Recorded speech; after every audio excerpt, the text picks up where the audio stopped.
Saya panas mendengar uang yang dibelanjakan oleh para pelancong Indonesia ke luar negeri dalam 1 tahun itu bisa mencapai 700 triliun rupiah nilainya, atau hampir setengah APBN. Ini perilaku elitis yang tidak sampai 3% populasi Indonesia. Sementara turis mancanegara kalau belanja di Indonesia di total tidak sampai 200 triliun setiap tahunnya. Tekor sebenarnya kalau apple to apple, namun yang penting ekonomi berputar. Sekarang dari sisi jumlah, ternyata jumlah orang yang datang ke Indonesia jauh lebih banyak dari jumlah pelancong Indonesia ke luar negeri. Tapi spendingnya banyakkan orang Indonesia di luar negeri. Orang Indonesia itu memang jago belanja. Kalau turis mancanegara ke Indonesia pulang bawa oleh-oleh gantungan kunci yang hanya puluhan ribu nilainya. Sementara turis Indonesia ke luar negeri pulang bawa tas Hermes, Louis Vuitton yang harganya ratusan juta. Sekarang kita harus turun tangan membantu pemerintah yang sudah bingung, nggak ngerti lagi mau bikin apa. Yang penting tahun 2024 tongkat estafet kekuasaan harus di lingkaran mereka agar abadi kekuasaannya. Sementara rakyat asal survive. Toh rakyat sudah pinter, otopilot semua cari makannya. Bagaimana membantunya? Nah, ini bedanya New Mind dengan oposisi pengkritik yang bisanya oposisi itu lihat kejelekan pemerintah, tetapi nggak tahu juga solusinya apa. Kalaupun ada solusinya,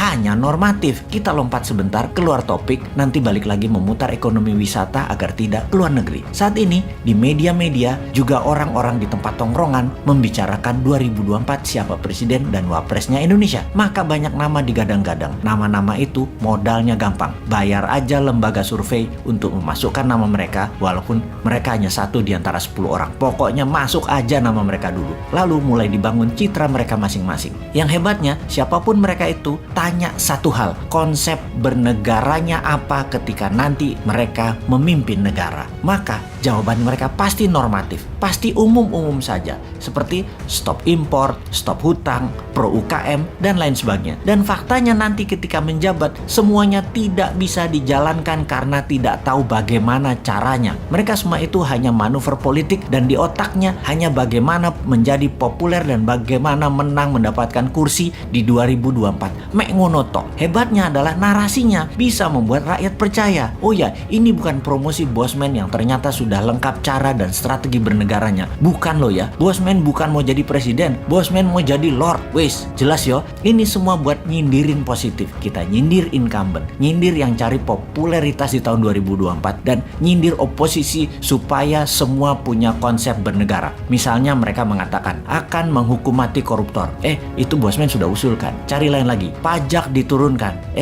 Bosman juga sudah duluan sejak 3 tahun yang lalu ngomong itu. Tutup selat di Indonesia. Wah, itu mah program Bosman. Bunga bank 0%. Itu juga Bosman yang punya program. Mati nggak lo para kandidat presiden semua konsepnya Bosman sudah duluan sebut beserta caranya. Mati gaya aja lo. Ya mending jadiin Bosman lord. Mulai paham nakalnya si Sontoloyo ini. Jadi cara mereka paling top ya paling masuk gorong-gorong, masuk ke podcast populer, sebanyak mungkin diliput media kegiatannya. Tapi ya garing. Viewer di sosmed mereka paling hanya ribuan. Tidak mungkin sampai puluhan bahkan ratusan atau jutaan viewer. Kalau mau jutaan ya ke Deddy Corbuzier paling. Oke, kita kembali ke topik bagaimana membuat 700 triliun itu ada di Indonesia aja. Sebagai acuan, cerita Dior dan Vuitton, jadi wisata itu kekuatannya bukan ekowisatanya alias lokasinya yang kuat, tetapi harus ada kekuatan penunjang seperti kuliner, event atau peristiwa, tradisi, budaya, keramahan sarana toilet, kesehatan, dan pelayanan yang prima. Tentunya produk kelas dunia berharga mahal karena langka dan unik. Sungguh, event, tradisi, budaya, dan experience pengalaman adalah yang paling powerful membuat turis kembali. Bagaimana kalau kita buat semuanya? Kita buat event, tradisi, budaya, kuliner, produk UMKM, kelas dunia di seluruh Indonesia, plus gamifikasi yang berhadiah miliaran. Traveling di Indonesia, misalnya ke Jogja, ke Toba, modalnya per orang katakanlah 3 hari 1 juta rupiah. Ternyata bisa mendapat hadiah ratusan juta. Kalaupun nggak menang, nggak dapat hadiah gamifikasi, tetap dapat menikmati pengalaman pesona Indonesia. Untuk hal ini, kita luncurkan segera produknya. Tenang, New Mind selalu ada solusinya.